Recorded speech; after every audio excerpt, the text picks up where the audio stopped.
السلام علیکم ورحمۃ اللہ وبرکاتہ۔ سورہ نساء لیسن نمبر 3۔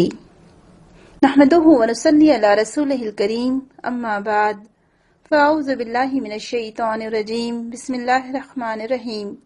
رب اشرح لی صدری ویسر لی امری واحلل عقدۃ من لسانی یفقہوا قولی۔ اللہم ارنا الحق حقا وارزقنا اتباعہ وارنا الباطل باطلا وارزقنا اجتنابہ، آمین یا رب العالمین۔ سورہ نساء آیہ نمبر 1۔ بسم اللہ الرحمن الرحیم۔ یا ایہا الناس اتقوا ربکم الذی خلقکم من نفس واحدہ وخلق منها زوجها وبث منهما رجالا كثيرا ونساء واتقوا الله الذي تساءلون به والأرحام ان اللہ کان علیکم رقیبا۔ یا ایہا الناس، اے لوگو، اتقو، تقوی اختیار کرو یا ڈرو، ربکم، اپنے رب سے، الذی، جس نے خلقکم، پیدا کیا تم کو، من نفس واحدہ، ایک ہی نفس سے، وخلق، اور پیدا کیے، منہا، اس سے، زوجہا، انہی کی زوج، وبثا، اور پھیلا دیے، منہما، ان دونوں سے، رجالن، مرد، کثیرن، بہت سے، ونساء، اور عورتیں۔ واتقوا اللہ، اور ڈرو اللہ سے، یہ تقوی اختیار کرو اس کا، الذی تساءلون بہ والارحام، جس کا واسطہ دے کر تم اپنے آپس کے رشتوں کے بارے میں سوال کرتے ہو۔ ان اللہ، بے شک اللہ تعالیٰ، کانا ہے، علیکم، تم پر، رقیبہ، نگران۔ اے لوگو، اپنے رب سے ڈرو جس نے تم کو ایک جان یعنی آدم علیہ السلام سے پیدا کیا، اور اسی سے یعنی انہی سے ان کا جوڑا یعنی ان کی زوجہ ہوا کو پیدا کیا، اور پھر ان دونوں سے بہت سے مرد اور عورتیں دنیا میں پھیلائیں۔ اور تم ڈرو اللہ سے جس کے نام سے ایک دوسرے سے اپنے حقوق کا مطالبہ کیا کرتے ہو، سوال کرتے ہو، یعنی جس کا مطلب یہ ہوتا ہے کہ اللہ سے ڈر کر میرا حق مجھے دے دو۔ اب ایک اور ترجمہ دیکھ لیتے ہیں، روانی والا ترجمہ۔ شروع اللہ کے نام سے جو بہت مہربان اور نہایت رحم والا ہے۔ لوگوں، اپنے اس رب سے ڈرتے رہو جس نے تمہیں ایک جان سے پیدا کیا، پھر اسی سے اس کا جوڑا بنایا، پھر ان دونوں سے دنیا میں بہت سے مرد اور عورتیں پھیلا دیں۔ نیز اس اللہ سے ڈرو جس کا واسطہ دے کر تم ایک دوسرے سے اپنا حق مانگتے ہو، اور قریبی رشتوں کے معاملے میں بھی اللہ سے ڈرتے رہو، بلا شبہ اللہ تم پر ہر وقت نظر رکھے ہوئے ہے۔ سورہ نساء، النساء، عورتوں کو کہا گیا ہے۔ سنگولر کے لیے عربی زبان میں امرات کا لفظ آتا ہے، امرات فرعون، یا کسی کی بیوی کو کہنا ہے یا سنگولر صیغے میں استعمال کرنا ہے تو امرات کا لفظ آتا ہے، ایک عورت، اور اس کی جمع النساء، نساء آتا ہے۔ آپ کو پورے قرآن کریم میں الرجال نامی کوئی صورت نہیں ملے گی۔ سبحان اللہ، اللہ سبحانہ وتعالیٰ نے عورتوں کے حقوق کے لیے پوری کی پوری ایک صورت نازل فرما دی ہے۔ کتنا بڑا یہ اللہ تعالیٰ کا احسان ہے۔ پچھلی صورت سے اگر ہم اس کا ربط جوڑیں سورہ آل عمران سے، تو پچھلی جو صورت تھی وہ بھی تقوی پر ختم ہوئی تھی، تقوی ہی کی تاکید کی گئی، اور سورہ نساء کا جو اسٹارٹ ہے اگر آپ دیکھیں گے تو وہ بھی تقوی ہی ہے۔ اگر آپ سورہ آل عمران کا آخری رکوع اور اس میں آخری آیت دیکھیں گے تو اس میں اللہ سبحانہ وتعالیٰ فرماتا ہے کہ یا ایھا الذین آمنوا اصبروا والصابروا ورابطوا واتقوا اللہ لعلکم تفلحون، کہ اے لوگو جو ایمان لائے ہو، صبر کرو اور مقابلے میں مضبوط رہو، اور لگے رہو اور ڈٹے رہو، اور ڈرتے رہو اللہ سے تاکہ تم اپنی مراد کو پہنچو یا فلاح پا سکو۔ تو آپ دیکھیں کہ پچھلی صورت سے اس کا جو رابطہ ہے یا اس کا ایک دوسرے کے ساتھ جو لنک ہے، اور ہر صورت دوسرے کا پیر ہوتی ہے، اور ہر صورت کا ایک دوسرے سے لنک جڑا ہوا ہوتا ہے۔ تو پیچھے تقوی کی بات پر ختم کی گئی سورہ آل عمران کی آیت، اور سورہ نساء بھی تقوی سے ہی شروع کی گئی ہے۔ سورہ آل عمران میں ہم دیکھتے ہیں کہ جنگوں کا ذکر تھا، جہاد کا ذکر تھا، دعائیں تھی بہت ساری، عیسائیوں کے بارے میں ڈیٹیل بتائی گئی تھی۔ سورہ نساء کو اگر دیکھا جائے تو ہم اس کو کہہ سکتے ہیں سورہ نساء کے بارے میں کہ اس میں شروع میں اللہ سبحانہ تعالیٰ نے اندرونی نظم و ضبط کے بارے میں، یعنی جو ایک خاندان کا نظام کیسے ہوتا ہے، ایک گھر کے اندر کا ماحول کیسے ہوتا ہے، خاندان کے اندر، گھر کے اندر انفرادی طور پر ایک دوسرے کے ساتھ کیا ذمہ داریاں ہوتی ہیں، اجتماعی طور پر ایک دوسرے کے ساتھ کیا ذمہ داریاں ہوتی ہیں، پھر جب یہ افراد باہر نکلتے ہیں، یعنی خاندان سے باہر جب نکلتے ہیں، ایک معاشرہ بنتا ہے، تو معاشرے کے تعلق سے ایک دوسرے پر ہمارے کیا حقوق ہیں۔ آپ سبھی جانتے ہوں گے کہ آپ دیکھیں ہم انسان اکیلے نہیں رہ سکتے ہیں نا، نہیں رہ سکتے نا اکیلے، مجھے، آپ کو، ہم سب کو ایک دوسرے کے ساتھ مل کر جڑ کر رہنا پڑتا ہے۔ ایک ہمارا گھر کے اندر کا معاملہ ہوتا ہے، ایک ہمارا گھر کے باہر کا معاملہ ہوتا ہے، ایک خاندانی ہمارا نظم ہوتا ہے، ایک خاندان کے باہر کا نظم ہوتا ہے۔ خاندان کے اندر رہتے ہوئے بہت ساری چیزوں کو ہمیں دیکھ کر معاملات ڈیل کرنے پڑتے ہیں، کیونکہ یہ جو رشتے ہوتے ہیں، رحم کے رشتے، یہ بہت ہی نازک ہوتے ہیں، اور ایک طرح سے ہمارے اوپر دوہری ذمہ داری ہوتی ہے رحم کے رشتوں کی وجہ سے۔ تو سورہ نساء کا اگر ہم نظم دیکھیں یا سورہ نساء کو اگر ہم تقسیم کریں تو 2 حصوں میں تقسیم ہو سکتی ہے، اور بعض مفسرین کہتے ہیں کہ 3 حصوں میں تقسیم ہو سکتے ہیں اس کے ٹاپکس۔ ایک تو وہ حصہ ہے سورہ نساء کا جو اندرونی نظام کے متعلق ہے، جو ہمارا خاندانی نظم و ضبط ہے اس کے تعلق سے ہے، اور کس طرح سے ہم معاشرے کی اصلاح کریں، کس طرح سے ہم اپنے خاندان کو مضبوط کریں، اپنے معاملات میں بہتر سے بہتر عدل و انصاف سے کام، اپنے معاملات کو بہتر سے بہتر بنائیں، کس طرح سے ہم عدل و انصاف سے کام کریں۔ تو اگر ہم دیکھا جائے تو پہلا حصہ ایک دوسرے کے حقوق کی نگہداشت کرنا، ایک دوسرے پر فضل اور احسان سے کام کرنا، کام لینا، ایک دوسرے پر احسان کرنا، ایک دوسرے کی مدد کرنا۔ اور دوسرا حصہ ہم یہ کہہ سکتے ہیں کہ اجتماعی معاملات سے متعلق ہے، یعنی باہر کے، جس کو ہم کہیں گے کہ انٹرنیشنل لیول یا ملک کے لیول کے طور پر، کہ ہمارا معاشی نظام کیسا ہو، ہمارے ایک ملک سے دوسرے ملک کے ساتھ تعلقات کیسے ہوں، ایک حکمراں کو کیسے ہونا چاہیے، عدل و انصاف والا ہونا چاہیے، اس کی ڈیلنگ کیسے ہونی چاہیے اپنے اطراف کے لوگوں سے، اپنی رعایا سے۔ تو ایک دوسرا حصہ وہ ہے، اور تیسرا حصہ بعض مفسرین کہتے ہیں کہ ان دونوں کی روشنی میں تیسرا حصہ مزید اس بات پر ابھارا گیا ہے کہ ایک دوسرے کے تم حقوق ادا کرو تو انشاءاللہ تعالیٰ تمہارے معاملات سب کے سب درست ہو جائیں گے۔ تو بہرحال یہ الگ الگ مفسرین کی اس میں الگ الگ رائے ہے، وہ تو ہم جب ون بائی ون ایک ایک آیت پڑھتے رہیں گے تو الحمدللہ ہم کو خود ہی احساس ہو جائے گا کہ سورہ نساء میں دراصل ہم سے کیا تقاضا کیا جا رہا ہے۔ تھوڑا سا غور سے سمجھنے سننے کی ضرورت ہے، اور ہم سب دعا کریں واقعی میں اگر ہم سورہ نساء کو صحیح طریقے سے پڑھ لیتے ہیں، یقین جانے کہ ہماری جو آپس کی ڈیلنگ ہے، جو ہمارے آپس کے معاملات ہیں، کون ہوتے ہیں ہمارے آس پاس آپ بتائیں؟ ہمارے آس پاس ہمارے بہن بھائی، ہمارے بچے، ہمارے والدین، ہمارے رشتہ دار، ہماری پھوپھیاں، ہمارے تایا، ہمارے چاچا، ہماری چاچیاں، ہماری مامی، بہت سارے جو قریبی جو خون سے رشتے بنتے ہیں۔ اور 2 قسم کے رشتے ہیں جس کا ذکر اللہ سبحانہ تعالیٰ نے قرآن میں کیا، ایک نسب سے اور ایک سحر سے۔ نسب وہ رشتہ جس میں آپ جس کی بیٹی ہیں سمجھے، پھر انہیں ایک ہی ماں باپ سے پیدا ہونے والی اولاد، اور پھر وہی رحم کے رشتے کہلاتے ہیں، کیونکہ رحم مفسرین لکھتے ہیں کہ رحم کسے کہا جاتا ہے، پہلے ہم اس کو سمجھ لیں تو اس سے ہم کو بات کو سمجھنے میں آسانی ہو جائے گی کہ رحم جو ایک ہی ماں کی اولاد ہو، اس ایک ہی ماں نے جن کے ذریعے سے وہ پیدا ہوئے ہوں۔ رحم کیونکہ بچہ دانی کو کہا جاتا ہے، یوٹرس، جہاں بچہ 9 مہینے اندر ہی اندر پروان چڑھتا ہے ماشاءاللہ۔ تو آپ دیکھیں کہ کتنا قریبی رشتہ ہوا نا، جس کو ہم خونی رشتے کہتے ہیں۔ تو اگر ہم یہ آپس کے تعلقات اپنے اچھے کر لیں، اور سورہ نساء میں وہی بات پر تاکید زیادہ کی گئی ہے، آپس کے رشتوں کو کیسے مضبوط بنائیں، تو اگر ہم آپس کے ہمارے جو تعلقات ہیں وہ صحیح ہو جاتے ہیں تو اس سے بڑھ کر ہم کو اور کیا چاہیے بتائیے، کیونکہ دنیا میں یہی تو ہمیں دیکھنا ہے۔ تو بہرحال ہمیں اپنے ایک دوسرے کے حقوق کی نگہداشت کرنا ہے، ایک دوسرے کے ساتھ احسان والا معاملہ کرنا ہے، اور یہ ہم اسی وقت کر سکتے ہیں جب تک کہ ہمارے دل میں اللہ سبحانہ تعالیٰ کا ڈر خوف نہ ہو۔ اور ڈر خوف کون سا؟ وہ دور بھاگنے والا ڈر خوف نہیں، بلکہ اس کی سزا سے بچنے کا احساس، کہ ہم اللہ تعالیٰ کی نافرمانی سے بچیں، کیونکہ اللہ تعالیٰ کی نافرمانی کرنے کا نتیجہ کیا ہونے والا ہے ہم سبھی جانتے ہیں کہ لازماً اللہ کی نافرمانی کا نتیجہ آخرت میں اللہ تعالیٰ کی طرف سے سزا، پھر ہم کو سزا جھیلنا پڑے گی۔ تو بہرحال سورہ نساء میں انہی امور پر، انہی معاملات پر بحث کی گئی ہے، اور اسی کی تاکید کی گئی ہے کہ ایک دوسرے کے حقوق کا خیال رکھا جائے، ایک دوسرے کے ساتھ فضل کا معاملہ کیا جائے، ایک دوسرے کے چاہے وہ مالی حقوق ہوں چاہے وہ اخلاقی حقوق ہوں، ایک دوسرے کے ساتھ بہتر طریقے سے تعلق کو مضبوط بنایا جائے۔ پھر اللہ تعالیٰ بار بار اللہ تعالیٰ کی جو صفات ہیں اس کو اجاگر کیا گیا ہے کہ اللہ تعالیٰ کی صفات کو ہم اگر سمجھیں گے، محسوس کریں گے، تو ہم خود ہی کسی کے حقوق دبانے سے بچ جائیں گے۔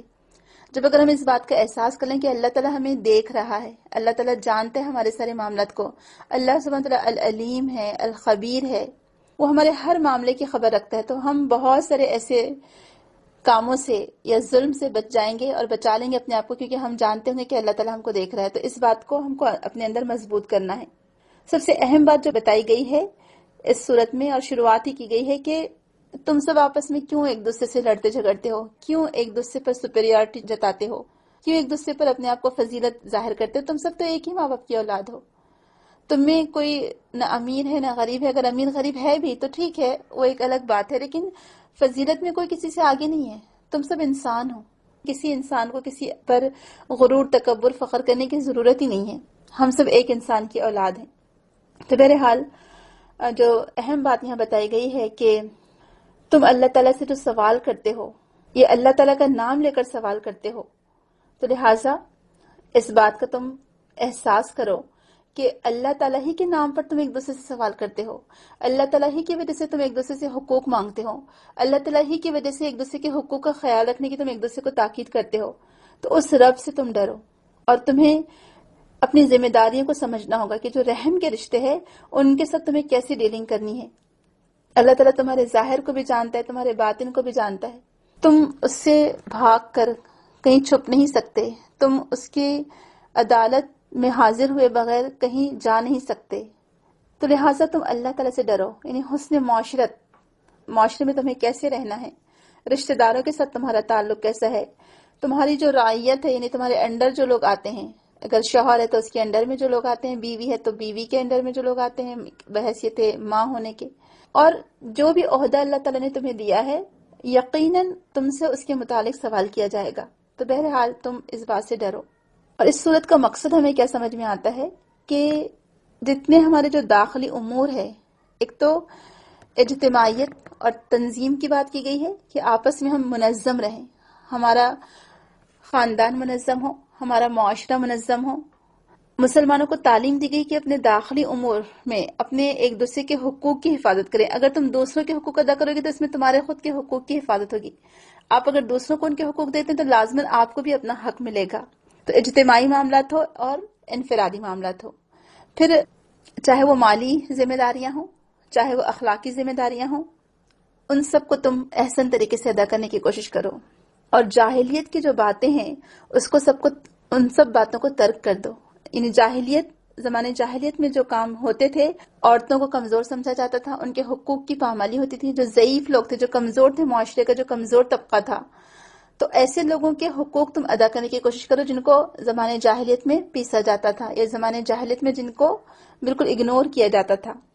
ان تمام باتوں کی تاکید ہے، اور تقوی ہی سے شروعات ہو رہی ہے. یعنی بغیر تقوی کے کوئی کام نہیں ہو سکتا. پھر واتقوا اللہ، اور اللہ سے ڈرو. اور ہم سب جانتے ہیں سورہ بقرہ ہم لوگ پڑھ چکے ہیں الحمدللہ، تو آپ لوگ جانتے ہوں گے کہ ہم نے وہاں پر بھی پڑھا تھا متقین کون ہوتے ہیں، تقوی والے کون ہوتے ہیں. واو قاف یا اس کا روٹ ورڈ ہے، اور صرف قاف زیر قی دیکھا جائے تو اتنا حصہ ہے کہ بچنا. ایک لیٹر کے ہی یہ معنی ہوتے ہیں. واو اور یا تو حروف علت ہے جو شروع اور آخر میں آئے ہیں، یا اس کا روٹ ورڈ ہے. اور صرف قاف زیر قی کے معنی ہوتے ہیں بچنا. تو واتقوا، تو بچو، اللہ تعالیٰ کی ناراضگی سے بچو، اللہ تعالیٰ کے عذاب سے بچو. اور تم کب بچ سکتے ہو؟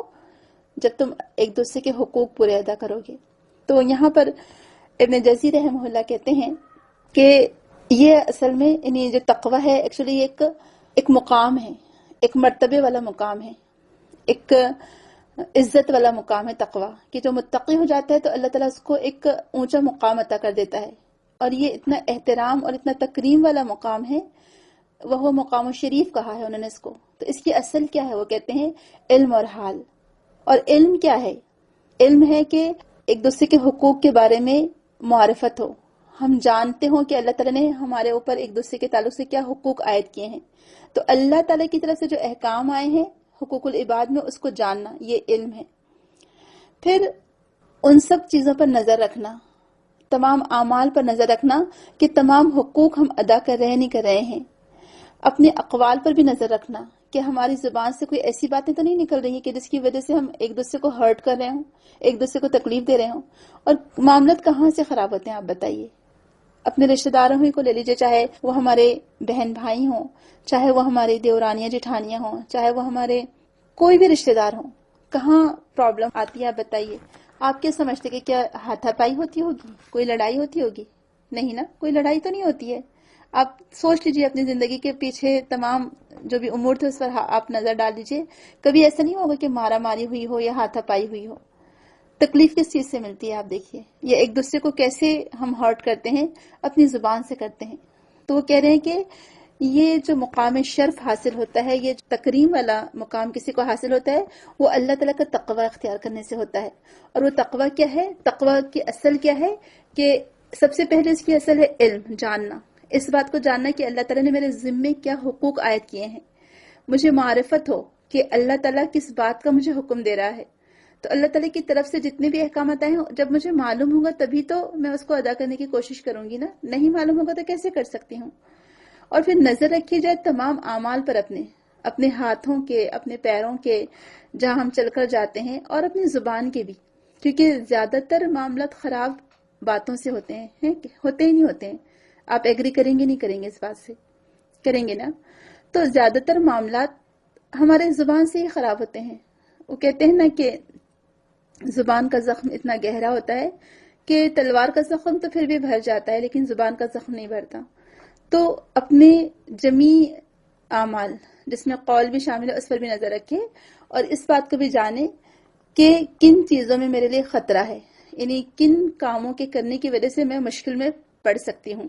تو علم اور حال کیا ہے کہ ان تمام معاملات کو اپنے لیے لازم کر لے، جو بھی علم آپ کو حاصل ہوا ہے اس کو لازم کر لے کہ وہ آپ کے دل میں بھی بیٹھ جائے، وہ آپ پر اتنا غالب ہو جائے کہ آپ کا سینہ کھل جائے، اور یہ بات آپ کے دل میں گڑ جائے، یہ بات آپ کے دل میں بیٹھ جائے، قلب آپ کا جس پر مضبوط ہو جائے، آپ کا شرح صدر ہو جائے، اور آپ اس سے غافل نہ ہو۔ یہی دو چیزیں ہیں جو تقویٰ تک پہنچاتی ہیں انسان کو، کہ وہ ایک تو علم حاصل کرے، وہ جان لے کہ اللہ تعالیٰ کے احکام کیا ہیں، اور دوسری بات وہ نظر رکھے اپنے حال پر کہ میرا دل اس بات کی گواہی دے رہا ہے نہیں دے رہا ہے۔ اور جب دل میں بات سمجھ آئے گی نا، تو یقین جانے کہ پھر کسی کو اوپر سے آپ کو تبلیغ کرنے کی ضرورت نہیں رہے گی، کسی باہر کی کوئی قوت کی ضرورت نہیں رہے گی کہ کوئی آ کر آپ کو کہے کہ اچھا فلاں کے حقوق ادا کرو، نہیں، بلکہ آپ خود الحمدللہ اس قدر کانشیس ہو جائیں گے، اس قدر آپ حساس ہو جائیں گے کہ آپ کے ہاتھ سے پھر کبھی کسی کی حقوق کی پامالی نہیں ہوگی، اور اگر ہو بھی جائے گی انسان ہونے کے ناطے تو فوراً آپ کو احساس ہوگا، جو آپ کا ضمیر رہے گا وہ زندہ رہے گا، اور آپ کا ضمیر آپ کو احساس دلائیں گے کہ اچھا تم نے فلاں کے ساتھ یہ اچھا نہیں کیا، تم نے فلاں کو یہ جملہ کہہ دیا تھا، طنز کر دیا تھا، چلو معافی مانگ لیتے ہیں۔ تو یہ چیز دل زندہ ہوتا ہے، اور دل کے اندر جب یہ ساری چیزیں گھر کر جاتی ہیں تو یقین جانیے کہ پھر انسان کے معاملات بہت بہترین ہو جاتے ہیں، اور آپ کو کسی اور سے ڈرنے کی ضرورت نہیں ہے۔ یہاں پر واتقوا اللہ کا لفظ ہے، صرف اللہ سے ڈرو۔ آپ سچے ہیں، آپ پکے ہیں، آپ نے اپنی طرف سے حقوق ادا کرنے کی کوشش کی ہے، سامنے والا پھر آپ کے بارے میں کچھ بھی کہے، آپ پر کتنے بھی الزامات لگائے، آپ کو کتنا بھی برا بھلا کہے، آپ کو اس کی پرواہ نہیں ہونی چاہیے، اور یہی تقوی ہے اصل میں۔ اور ابن عاشور کہتے ہیں کہ تقوی کیا ہے؟ تقوی فعل ہے اصل میں، یعنی آپ کا کام ہے کہ آپ اللہ تعالیٰ کی محبت میں وہ اعمال انجام دیں جو اللہ تعالیٰ کو محبوب اور مطلوب ہیں، یہ تقوی ہے۔ جتنے بھی کام اللہ تعالیٰ نے آپ کے ذمہ بحیثیت مسلمان کے لگائے ہیں، یعنی خاص مسلمان ہونے کی حیثیت سے جو ذمہ داریاں آپ پر عائد ہوتی ہیں اس کو بجا لانا، اور جو زمانے جاہلیت کے جو کام تھے اس کو سب کو چھوڑ دینا، اور اگر لاشعوری طور پر زمانے جاہلیت کے کوئی کام ہو بھی گئے ہیں تو اس کو فوراً ترک کر دینا، اور اسپیشلی حقوق ادا کرنے کے بارے میں الرٹ رہنا، ایک دوسرے کے حقوق ادا کرنے کے لیے تساہل سے کام نہ لینا بلکہ ایکٹیو رہنا۔ تو اصل پھر آپ بتائیے کہ جو مقام اور مرتبہ جس کو کہا گیا ہے کہ اصل مقام اور مرتبہ کس کے لیے ہے؟ جو علم رکھتے ہوں، جو حال سے واقف ہوں، یعنی اپنے دل سے واقف ہوں کہ ان کے دل کے اندر اس بات کا اثر ہے نہیں ہے، یعنی دل میں آپ کے اس بات کا بیٹھ جانا کہ آپ جو بھی کر رہے ہیں اللہ تعالیٰ کی خاطر وہ صحیح ہے، چاہے اس میں آپ کا نقصان ہی کیوں نہ ہو، پھر چاہے وہ مالی نقصان ہو یا ہو سکتا ہے کوئی دنیاوی نقصان ہو، لیکن آپ کو حقوق ادا کرنا ہے، غافل نہیں ہونا ہے ان حقوق سے، لوگوں کے حقوق ادا کرنے سے۔ اور شیخ سعدی رحمہ اللہ اس بارے میں کہتے ہیں کہ اللہ تعالیٰ نے اس سورت کا آغاز ہی اپنے حکم سے، اپنی عبادت کے حکم سے کیا ہے، اور عبادت میں یہاں کس بات کی تاکید کی ہے کہ ایک تو عبادت وہ ہوتی ہے جو اللہ تعالیٰ کے سامنے کھڑے رہ کر کی جاتی ہے، جس میں ہم اللہ تعالیٰ کے سامنے جھکتے ہیں، نماز ہے۔ ایک عبادت معاملات سے تعلق رکھتی ہے، اور وہ عبادت کیا ہے کہ اللہ تعالیٰ کے ہر حکم پر سر جھکایا جائے۔ اللہ تعالیٰ نے فرمایا کہ زکوٰۃ ادا کرو تو آپ زکوٰۃ ادا کریں، اللہ تعالیٰ نے فرمایا کہ رمضان کے روزے رکھو، آپ رمضان کے روزے رکھیں، اللہ تعالیٰ نے فرمایا کہ حج کرو، صاحب استطاعت ہو تو حج کریں، تو یہ فعل ہی ہے نا ایکچولی۔ تو کچھ عبادات آپ کے اعمال سے تعلق رکھتی ہیں، اور اس میں تقویٰ خاص ہے کہ ان امور کو آپ اپنے سامنے رکھیں جو اللہ تعالیٰ نے آپ کے ذمے ڈال دیے ہیں، اور تقوی کے ساتھ آپ جب اس کو ادا کریں گے تو اس کا حق آپ ادا کرنے والے بنیں گے. تو وہ جو تمہارا رب ہے جس نے تمہیں پیدا کیا، تمہیں رزق عطا کیا، تمہیں بڑی بڑی نعمتیں عطا کی، تمہاری تربیت کی، اور اس میں سب سے بڑی نعمت یہ ہے کہ تمہیں ایک ہی جان سے پیدا کیا اور اسی جان سے اس کا جوڑا پیدا کیا. اس سے پتہ چلتا ہے کہ عورتیں بھی دیکھا جائے تو مرد کی پسلی سے پیدا ہوئیں، یعنی آدم علیہ السلام سے ہی حضرت حوا کو پیدا کیا گیا. اور کیوں پیدا کیا؟ تاکہ وہ اس کے پاس سکون حاصل کر سکے. یعنی مرد اور عورت میں اللہ تعالیٰ نے سکون رکھ دیا، ہسبینڈ اور وائف میں. تو اللہ تعالیٰ کی نعمت کی تکمیل اسی وقت ہو سکتی ہے جب وہ صحیح طریقے سے ایک دوسرے کے حقوق ادا کریں. اور آپ دیکھیں کہ سب سے پہلے ہسبینڈ اور وائف ہی کا تعلق قائم ہوتا ہے جو باہر سے آتے ہیں ایک دوسرے کے ساتھ، لیکن اللہ تعالیٰ نے ان کے اندر محبت ڈال دی ہوتی ہے، اور پھر کس طرح سے وہ ایک دوسرے کے لیے قربانیاں دینے کے لیے تیار ہوتے ہیں. اور اللہ تعالیٰ نے ان کے ذریعے سے انسان کو سکون اور فرحت بھی عطا کی ہے. تو اسی طرح تقوی ایک ایسی کوالٹی ہے جو آپ کو ہر ایک کے حقوق ادا کرنے پر اکساتا ہے، اور اسی لیے تم آپس میں ایک دوسرے کے ساتھ رسپیکٹ سے پیش آتے ہو، آپس میں ایک دوسرے کی تعظیم کرتے ہو. یہاں تک کہ آپ دیکھیں کہ یہاں کیوں کہا گیا کہ تساءلون، تم سوال کرتے ہو آپس میں ایک دوسرے کے ساتھ، تم ایک دوسرے کے معاملے میں اپنے حقوق جب مانگتے ہو. واتقوا اللہ الذی تساءلون بہ والارحام، اور ڈرو اللہ سے کہ تم سوال کرتے ہو آپس میں اس کا واسطہ دے کر رشتوں کے بارے میں. یعنی آپ دیکھیں کہ ایسے کتنی دفعہ ہوتا ہے کہ دیکھو میں تمہیں اللہ کا واسطہ دیتی ہوں، یہ دیکھو میں تمہیں اللہ کا واسطہ دیتا ہوں. یعنی یہ سوالات ہمارے پاس چلتے ہی رہتے ہیں، ہم ایک دوسرے سے حقوق مانگتے ہیں اپنے. آپ نے دیکھا ہوگا کبھی کوئی کسی کو قرض دیتا ہے اور وہ اس کا قرض واپس نہیں ادا کر رہا ہے تو کیا کہتا ہے سامنے والا کہ تمہیں اللہ کا واسطہ میرا جو قرض تھا وہ واپس کر دو، جو میں نے تمہیں پیسے دیے تھے وہ واپس کر دو. اسی طرح سے ہسبینڈ وائف کے جب اگر خدا نخواستہ تعلقات خراب ہو جاتے ہیں، یا بہن بھائیوں کے تعلقات خراب ہو جاتے ہیں، تو کیا واسطہ دیا جاتا ہے کہ تمہیں اللہ کا واسطہ ہے، تم اپنے تعلقات بہتر کر لو ان سے. تمہیں اللہ کا واسطہ ہے، شوہر کو نصیحت کی جاتی کہ تمہیں اللہ کا واسطہ ہے اپنے بیوی کے حقوق ادا کرو.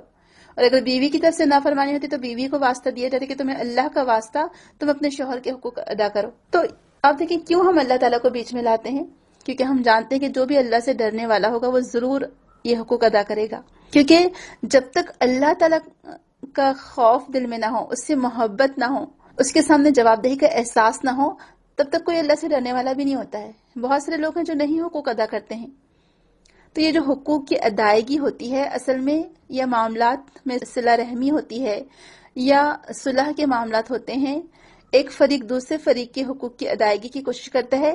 جو بھی کچھ ہوتا ہے سب کچھ صرف اللہ کی خاطر ہوتا ہے اور اللہ کا واسطہ دینے ہی سے ہوتا ہے. تو اللہ تعالیٰ اسی بات کی طرف یہاں پر اشارہ فرما رہے ہیں کہ چاہے اولاد ہو، والدین ہو، شوہر بیوی بچے ہوں، کوئی بھی ہو خاندان کے لوگ، آپس میں جو ایک دوسرے پر حقوق عائد ہوتے ہیں ان کی ادائیگی کا دار و مدار ادب، احترام، ہمدردی، یہ سب کس چیز پر ہے؟ اللہ تعالیٰ کے تقوی پر ہے. اور جب دل کے اندر خیر خواہی ہوگی تو خود بخود آپس میں تعلقات بہتر ہوتے جائیں گے.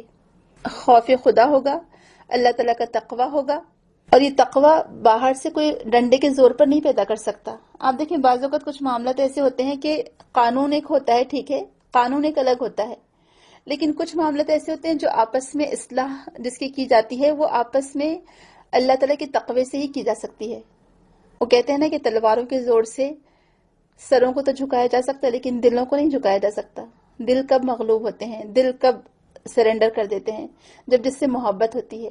تو اصل میں تقوی کی بیس اگر دیکھا جائے تو محبت ہی ہے کہ اللہ تعالیٰ سے ایسی محبت ہو کہ اس کی نافرمانی کے ڈر سے، اس کی سزا کے ڈر سے، اس کے حکم عدولی کے ڈر سے آپ اس کے وہ تمام نافرمانی والے کام چھوڑ دیں کہ میں اللہ تعالیٰ کو کیا جواب دوں گا، میں اللہ تعالیٰ کو کیا جواب دوں گی. تو تقوی دیکھا جائے تو ایک ہی آیت میں 2 بار تقوی کا ذکر آ گیا. آپ سوچیں. تو اے لوگو اپنے رب کی مخالفت سے ڈرو، اے لوگو اللہ کا تقوی اختیار کرو. اور یقین جانے کہ یہ جو آیت ہے سورہ نساء کی پہلی آیت، آپ کو یقین آئے گا کہ یہ ہر نکاح کے خطبے میں پڑھی جاتی ہے. آپ سوچیں ایک نکاح ہونے جا رہا ہے، 2 لوگ آپس میں ملنے والے ہیں، شادی کا موقع ہے، کتنی خوشیوں والا دن ہوتا ہے اور کتنا خوشی کا موقع ہے. تو ایسے وقت میں اللہ تعالیٰ کیا فرما رہا ہے؟ اتقوا اللہ، اللہ کا تقوی اختیار کرو. شوہر اور بیوی ایک دوسرے کے حقوق ادا کر ہی نہیں سکتے جب تک کہ وہ ان کے اندر تقوی نہیں ہوگا. کیسے بھلا کوئی ایک دوسرے کو برداشت کر سکتا ہے؟ تو یہ تقوی کی بنا پر ہوتا ہے. تو خطبہ نکاح یعنی نکاح کے خطبے میں یہ پڑھی جاتی ہیں، یہ مسنون ہے پڑھنا. اور یہاں پر خطاب بھی یا ایھا الناس ہے کہ اے لوگو، کیونکہ صرف مسلمانوں کو نہیں پیدا کیا اللہ تعالیٰ نے، بلکہ تمام لوگوں کو، اور اس سے مراد یہ بھی ہے کہ تمام انسان اس میں شامل ہیں، چاہے وہ مرد ہوں یا عورتیں ہوں، جو جس وقت قرآن نازل ہو رہا تھا اس وقت کے لوگ ہوں یا بعد میں آنے والے لوگ ہوں جو قیامت تک پیدا ہوں گے، تو سب لوگوں کے لیے ہے۔ اور اس میں بھی اسماء حسنی میں سے رب کا لفظ استعمال کیا گیا ہے۔ اور کیوں رب؟ کیونکہ رب کیا کرتا ہے؟ اب دیکھیں رب کے معنی کیا ہوتے ہیں؟ چریشر، نریشر، سسٹینر، اور اردو میں اگر آپ دیکھیں گے تو بہت سارے معنی اس کے، کہ پالنے والا، ذرے سے کمال تک پہنچانے والا، نگہداشت کرنے والا۔ تو اس نے تمہیں پیدا ہی نہیں کیا، بلکہ پیدا کرنے کے بعد تمہارے لیے وہ تمام ساز و سامان دنیا میں پیدا کر دیے جو تمہارے لیے کارآمد ہو سکتے تھے۔ وہ تمہارا کفیل بھی ہے، وہ تمہاری پرورش کرتا ہے، وہ تمہیں تمہاری آخر تک پہنچاتا ہے، جہاں تک تمہیں پہنچنا ہے، یعنی بڑھاپے تک پہنچاتا ہے۔ تو اس کی شان ربوبیت ہم دیکھ سکتے ہیں کہ سبحان اللہ، کیسے ہمارے رب نے ہمارے لیے تمام چیزیں پیدا کی، کیسے کائنات کو مسخر کر دیا انسان کے لیے۔ کیا تم اس کے خلاف جاؤ گے؟ کیا تم اپنے اس رب کے ساتھ سرکشی کرو گے؟ کہ تم اپنے اس رب کی مخالفت کرو گے؟ تو وہ رب جس نے تمہیں پیدا کیا، تو تمہیں تو اس کا لازماً حق ادا کرنا ہوگا۔ تو اس نے اپنی حکمت، اپنی رحمت سے تم سب کو پیدا کیا، پھر پیدا کرنے کے بعد تمہارے لیے تمام سہولتیں مہیا کی۔ اور آپ دیکھیں کتنا مضبوط رشتہ ہمیں نظر آتا ہے نا یہاں پر، کہ ہم آدم علیہ السلام ہی کی اولاد ہیں، اور اس سے ایک آپس میں سب ایک دوسرے کے ساتھ جو ایک محبت پیدا ہوتی ہے کہ تمام انسان ایک ہی ہیں ہم۔ اور یہاں پر ہمیں یہ احساس بھی ہونا چاہیے کہ چونکہ ہم سب آدم علیہ السلام کی اولاد ہیں، ہم سب ایک دوسرے کے بہن بھائی ہیں، تو کیا ہم اپنے بہن بھائیوں کے لیے خیر خواہی نہیں چاہیے؟ وہ لوگ جو اللہ تعالیٰ کے علاوہ کسی اور کی پوجا کرتے ہیں، کسی اور کے آگے سر جھکاتے ہیں، تو کیا ہمارا دل نہیں چاہے کہ ہمارے وہ بہن بھائی جو آدم علیہ السلام کی اولاد ہی میں سے ہیں، ہم ان کو ایک رب کی عبادت کی طرف بنائیں، ہم ان کو صرف اللہ تعالیٰ کے آگے جھکنے والا بنائیں، جس شرک اور بتوں کی گندگی میں وہ لوگ الجھے ہوئے ہیں اس سے پاک کر کے ان کو توحید کی طرف لے کر آئیں۔ تو ایک طرح سے یہ احساس ہمارے اندر پیدا ہوتا ہے کہ ہم ایک ہی والدین کی اولاد ہیں، تو ہم کیوں نہ پھر اپنے ان بہن بھائیوں کو جو راہ سے بھٹک گئے ہیں اس سیدھی راہ کی طرف لے کر آئیں۔ تو بہرحال اللہ سبحانہ تعالیٰ چاہتا ہے کہ ہمارے اندر یہ احساس پیدا کرے کہ ہم سب ایک ہی برادری کے ہیں، ہم سب ایک مضبوط رشتے میں بندھے ہوئے ہیں۔ اللہ تعالیٰ نے ہمیں ایک مضبوط رشتے میں باندھا ہے، اور اس میں سب سے مضبوط رشتہ اخوت کا رشتہ ہے، اور اس کا تقاضا ہے کہ ہم آپس میں ایک دوسرے کے ساتھ ہمدردی اور خیر خواہی کے ساتھ پیش آئیں، ایک دوسرے کے حقوق ادا کریں۔ انسان سب برابر ہیں، کوئی ذات پات کی اونچ نیچ، نسلی، لسانی، رنگ کے بنا پر کوئی امتیازات نہیں ہے۔ اگر اللہ کے نزدیک کوئی سب سے بہتر ہو سکتا ہے تو اس کی تقوی کی بنیاد پر وہ بہتر ہوگا۔ تو انسان اپنے آپ کو یہ جو معیارات انسانوں نے بنا رکھے ہیں کہ گورا ہے یا کالا ہے، اس کی بنا پر کسی کو اونچا کسی کو نیچا سمجھے، یہ سب غلط ہے۔ لہٰذا آپس میں تم تعلقات کو درست کرو، اللہ سے ڈرو جس نے تمہیں ایک ہی جان سے پیدا کیا اور انہی سے بہت سارے جوڑے پھیلا دیے۔ تو آپس میں ایک مضبوط تعلق پیدا کیا گیا ہے کہ ہمارا آپس میں ایک مضبوط تعلق ہے، ہم اس تعلق کو قطع نہیں کر سکتے، چھوڑ نہیں سکتے۔ اور اس کے تعلق سے بہت ساری احادیث ہم کو ملتی ہیں۔ آپ دیکھیں رسول اکرم صلی اللہ علیہ وسلم جہاں بھی آپ دیکھیں گے تو آپ نے اپنے رشتہ داروں کا ایسے حق ادا کیا کہ ہم تصور بھی نہیں کر سکتے۔ آپ سیرت پڑھیں گے تو آپ کو اندازہ ہوگا کہ آپ کو اپنے رشتہ داروں سے کتنی محبت تھی، اور پہلے اصل میں خونی رشتہ دار انہی کا حق سب سے زیادہ ہوتا ہے۔ اور اسی لیے رسول اکرم صلی اللہ علیہ وسلم نے ہر معاملے میں کہ اگر تم صدقہ دو، تم زکوٰۃ دو، یا جو بھی کچھ دو، تم کسی کے ساتھ بھلائی کرو تو تمہیں وہ بھلائی کرنے کا اجر ملے گا، اور تم اگر اپنے رشتہ داروں کے ساتھ کرتے ہو، اپنے قریبی رشتہ داروں کے ساتھ کرتے ہو، تو تمہیں دوہرا اجر ملے گا۔ کیوں دوہرا اجر ملے گا؟ کیونکہ تم نے ایک تو صلہ رحمی کی اور دوسرا نیک کام کیا۔ تو سبحان اللہ، آپ دیکھیں کہ رشتہ داروں کے ساتھ صلہ رحمی کا کتنا اجر بتایا گیا ہے۔ تو ہم آپس میں غور کریں، ہم سوچیں، ہم احتساب کریں اپنا کہ ہمارا، میرا اور آپ کا، ہمارا اپنے خونی رشتہ داروں کے ساتھ کیسا تعلق ہے۔ آپ دیکھیں دو ہی ذریعے سے رشتے بنتے ہیں، ایک نسب سے اور ایک سحر سے۔ سحر سواد ہے رے، یہ قرآن ہی میں ذکر آیا ہے، سسرالی رشتہ دار جو شوہر سے نکاح ہونے کے بعد بنتے ہیں رشتے، اور دوسرے رشتے وہ ہوتے ہیں جو خونی رشتے ہوتے ہیں، جو نسب سے بنتے ہیں، جو ایک ماں باپ کی اولاد، ایک ہی ماں سے پیدا ہوئے ہوئے بچے، پھر ان سے آپس میں بہن بھائی سارے۔ تو وہ خونی رشتوں کا ہمارا آپس کا کیا تعلق ہے؟ میرے خود کے جو خونی رشتہ دار ہیں، کیا ان کے ساتھ میرا رویہ صحیح ہے یا نہیں ہے؟ تو بہرحال ہم آپس میں دیکھیں اللہ تعالیٰ ہی کا نام لے کر اپنے حقوق مانگتے ہیں کہ تم میرا حق ادا کر دو، اللہ کا واسطہ تمہیں، تم فلاں کا حق ادا کرو، تمہیں اللہ کا واسطہ۔ تو لہٰذا ہمارے آپس کے خونی رشتوں کے تعلقات سب سے بہتر ہونا چاہیے۔ ہم کہتے ہیں کہ میں اللہ کے نام پر تجھ سے سوال کرتی ہوں، یا اللہ کے نام پر تجھ سے سوال کرتا ہوں، یا اللہ تعالیٰ کے کا نام لے کر ہم کہتے ہیں کہ فلاں میرا کام کر دیجئے، کیونکہ ہم جانتے ہیں کہ ہم جس سے بات کہہ رہے ہیں تو ضرور اس کے دل میں کچھ نہ کچھ اللہ تعالیٰ کی عظمت ہوگی، اور اللہ تعالیٰ کی عظمت دل میں ہونے کا لازمی تقاضا یہ ہے کہ وہ اللہ کے نام پر اگر اس سے کچھ سوال کیا جائے تو وہ اس کو رد نہ کرے، ریجیکٹ نہ کرے۔ جب ہم اللہ کے نام پر سوال کرتے ہیں تو اس کا مطلب ہے کہ ہم اللہ تعالیٰ کی عظمت کو بیان کرتے ہیں، کہ ضرور سامنے والے کے دل میں بھی اللہ تعالیٰ کی عظمت ہوگی۔ تو بہرحال ہم اللہ تعالیٰ کی عظمت اپنے دل میں پیدا کریں، اس کی عبادت کریں، اس کا تقوی اختیار کریں، اس کی تعظیم کریں، کیونکہ وہ نگہبان ہے، وہ رقیب ہے، وہ بندوں کی ہر حرکت، ہر معمولی سی حرکت کو وہ جانتا ہے، ان کے کھلے چھپے کو جانتا ہے، ان کے حال احوال کو وہ جانتا ہے، سب کی خبر رکھتا ہے، اور وہ نگہبان بھی ہے۔ تو اللہ تعالیٰ کا نگہبان ہونا کس بات کا ہم سے تقاضا کرتا ہے، یا پھر ہمارے اندر کیا چیز پیدا کرتا ہے؟ یہ تقوی کو پیدا کرتا ہے، کہ تقوی کے ذریعے سے پھر وہ اللہ تعالیٰ سے حیا کرتا ہے۔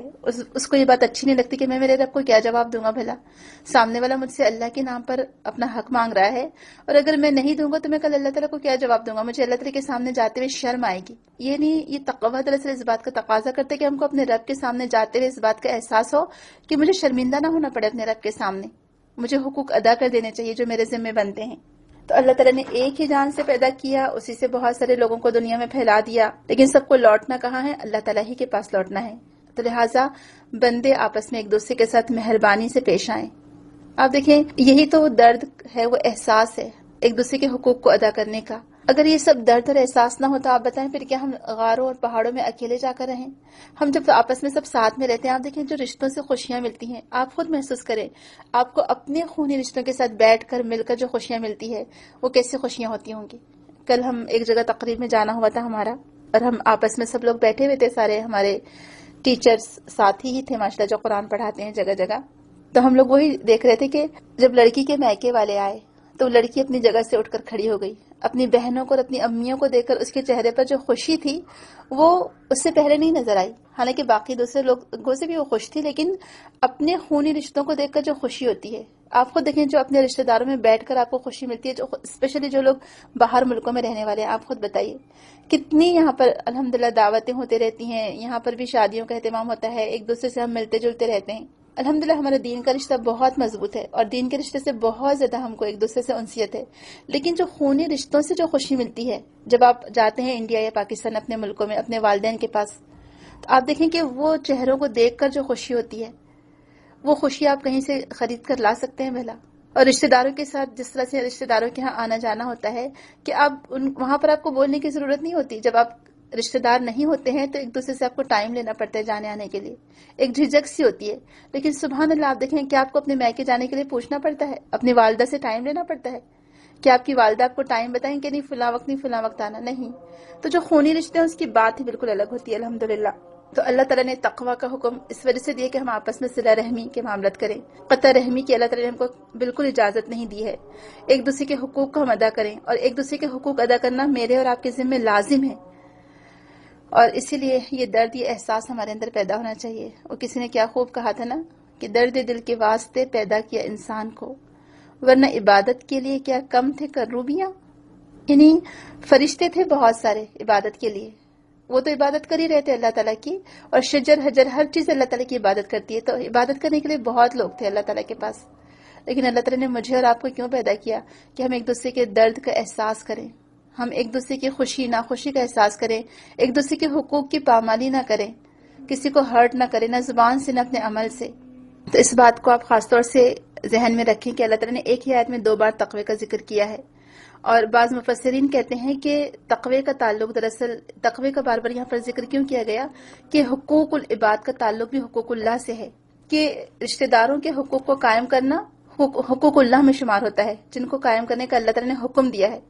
تو غور کریے کہ اللہ تعالیٰ نے اس صورت کا آغاز کیسے کیا، صلہ رحمی کے لیے، صلہ رحمی کے ساتھ، اور خاص طور سے بیویوں کے ساتھ صلہ رحمی، یا اپنے رشتہ داروں کے ساتھ صلہ رحمی۔